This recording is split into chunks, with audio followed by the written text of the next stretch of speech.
541 centimeters in feet? First of all, we need to know the value of 1 centimeter in feet. It's always 1 centimeter equals 0.03280839895 feet.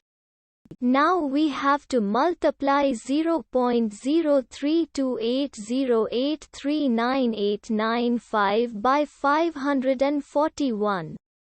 Therefore, 541 centimeters times 0.03280839895 feet equals 17.749343831995 feet.